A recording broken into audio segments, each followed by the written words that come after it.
দর্শক, আমি অবস্থান করছি জয়পুরহাটের খেতলাল উপজেলার বড়াইল নিম্ন মাধ্যমিক বালিকা বিদ্যালয়ের সামনে।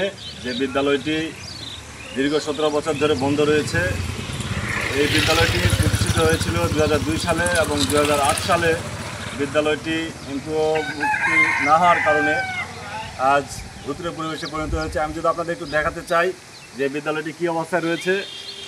এই বিদ্যালয় এখন শুধুমাত্র ভৌতিক কাঠামোগুলো রয়েছে।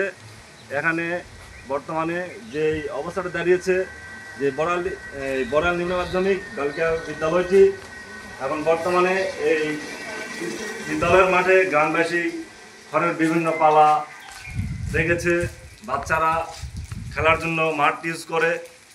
কিন্তু এই গ্রামবাসী যারা আমাদের জানিয়েছে যে এই বিদ্যালয়টি একসময় প্রায় 300 থেকে 350 শিক্ষার্থী পড়াশোনা করত। এই বিদ্যালয়ে খুব জলুস ছিল। যে বাচ্চাগুলো এখানে পড়াশোনা করতো তারা খুব প্রাণচঞ্চল অবস্থায় এখানে দৌড়াদৌড়ি, খেলাধুলা এবং পড়াশোনায় মেতেছিল। এই বিদ্যালয়ে শিক্ষক ছিল 12 থেকে 13 জন। আমি যদি আপনাদের একটু দেখাতে চাই যে বড়াইল নিম্ন মাধ্যমিক বিদ্যালয়টি ভিত্তিপ্রস্তর স্থাপন করেন আলহাজ আবু ইউসুফ মোহাম্মদ খলিলুর রহমান, জাতীয় সংসদ সদস্য জয়পুরহাট 2 আসনের, এবং এটি প্রতিষ্ঠিত হয় 2002 সালে।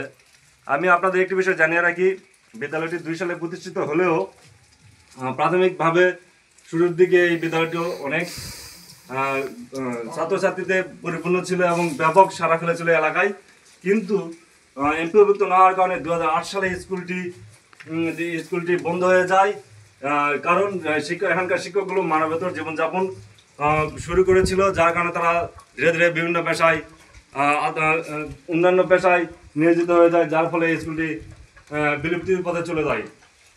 সেই 2008 সাল থেকে যখন স্কুলটি বিলুপ্ত হয়, আজ 2025 সাল, প্রায় দীর্ঘ 17 বছর এই স্কুল এখন এই অবহেলিত অবস্থায় পড়ে রয়েছে। আমাদের এখানকার গ্রামবাসী জানিয়েছে যে আমাদের যে ছোট ছোট বাচ্চারা আজ পড়াশোনার জন্য হয় খেতলাল অথবা হিন্দা যাইতে হয়, কিন্তু আমাদের এই স্কুলটি যদি আবার পুনরায় চালু করা হয় তাহলে আমরা গ্রামবাসী অনেক উপকৃত হব। পাশাপাশি অনেক কোমলমতি শিক্ষার্থী এখান থেকে ভালোভাবে তাদের পড়াশোনা শুরু করতে পারবে। আমরা গ্রামবাসী চাই যে এই বড়াইল নিম্ন মাধ্যমিক বালিকা বিদ্যালয়টি পুনরায় চালু করা হোক। আমার এই বড়াইল বাড়ি, এই বিদ্যালয় একসময় এমন চালু ছিল, কী কারণে কী উদ্দেশ্যে এই স্কুলটা একদম ধ্বংস হয়ে গেল। এখন আমাদের ছেলেমেয়েরা যাচ্ছে দূরে, কেন আমরা যাবো দূরে? আমাদের ছেলেমেয়েরা এখানেই আমরা শিক্ষা পাই।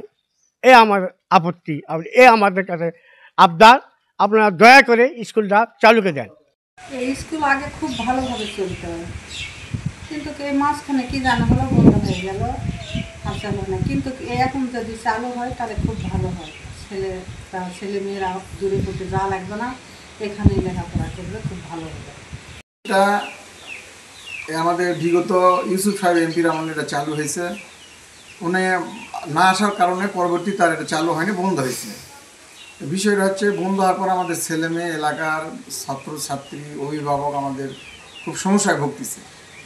স্কুলটা যদি আবার পুনরায় আপনাদের মাধ্যমে, আপনাদের গণমাধ্যমের মাধ্যমে যদি চালু হয়, আমাদের খুব উপকৃত হবে। ছেলে মেয়ে, ছাত্রছাত্রী, আমাদের এলাকার মানুষ খুবই উপকৃত হবে। এটা আমাদের প্রাণের দাবি, এলাকাবাসীর আমাদের প্রাণের দাবি। খেতলাল উপজেলার বড়াইল ইউনিয়ন পরিষদের কোল ঘেঁষে 2002 সালে বড়াইল নিম্ন মাধ্যমিক বালিকা বিদ্যালয়টি স্থাপিত হয়েছিল তৎকালীন এমপি মহোদয়ের নির্দেশে। কিন্তু সেই প্রতিষ্ঠান দীর্ঘদিন ব্যাপকভাবে শিক্ষার্থী পড়াশোনা করত এবং 2008 সালে সরকার পরিবর্তনের পর প্রতিষ্ঠানটির এমপিও না হয় শিক্ষক কর্মচারী মানবতার জীবনযাপন করার ফলে তাদের যেই মানসিক ডিপ্রেশন এবং এই প্রতিষ্ঠানের যেই শিক্ষার্থীদের মান উন্নয়নের ক্ষেত্রে যে নিয়মিত পাঠদান করতে হয়, সেই পাঠদান থেকে শিক্ষকরা ফিরিয়ে গেলে সেই ধীরে ধীরে, অর্থাৎ কালের পরিবর্তনে ধীরে ধীরে শিক্ষার্থীরা বিভিন্ন প্রতিষ্ঠানে ভর্তি হওয়ায় এই প্রতিষ্ঠানটি বিলুপ্তির পথে চলে যায় এবং দীর্ঘ 17 বছর এই প্রতিষ্ঠানটি এখনও ভুতুড়ে অবস্থা। আপনারা দেখতেই পাচ্ছেন, এই যে রাস্তার কোল ঘেঁষে সুন্দর একটা নিরিবিলি পরিবেশ, এখানকার স্থানীয়রা তাদের সন্তানাদি পড়াশোনা করে।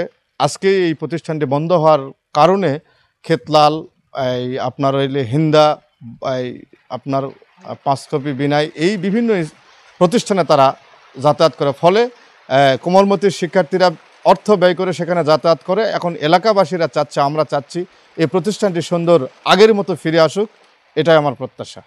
দর্শক, আপনারা শুনছিলেন বড়াইল ইউনিয়নের বড়াইল নিম্ন মাধ্যমিক বিদ্যালয়ের কথা, যে বিদ্যালয়টি আজ প্রায় 17 বছর ধরে বন্ধ রয়েছে। আমরা এখানকার স্থানীয়দের সঙ্গে কথা বলে জানার চেষ্টা করেছিলাম যে বিদ্যালয়টি কেন বন্ধ হয়ে গিয়েছিল। আমরা যতটুকু জানতে পেরেছি, বিদ্যালয়টি 2002 সালে প্রতিষ্ঠিত হয় এবং 2008 সালে এমপিওভুক্ত না হওয়ার কারণে এখানকার শিক্ষকগুলো মানবেতর জীবনযাপন করার ফলে তারা বিভিন্ন ধরনের পেশায় নিয়োজিত হয়ে যায়। পাশাপাশি এখান থেকে ধীরে ধীরে ছাত্রছাত্রী কমতে থাকে, যার ফলে এক পর্যায়ে এই স্কুলটি বিলুপ্তির পথে চলে যায়। এই বিদ্যালয়টি আবার পুনরায় নতুনভাবে চালু করা যায়, তাহলে এই এলাকার যেই বাচ্চাগুলো রয়েছে যারা পড়াশোনা করেন বাইরের এলাকাগুলোতে, তারা যেন এই প্রতিষ্ঠানে পড়াশোনা শুরু করতে পারেন, এমনটাই প্রত্যাশা এই গ্রামবাসীর। জয়পুরহাটের খেতলাল থেকে SI পাভেল, NTV অনলাইন।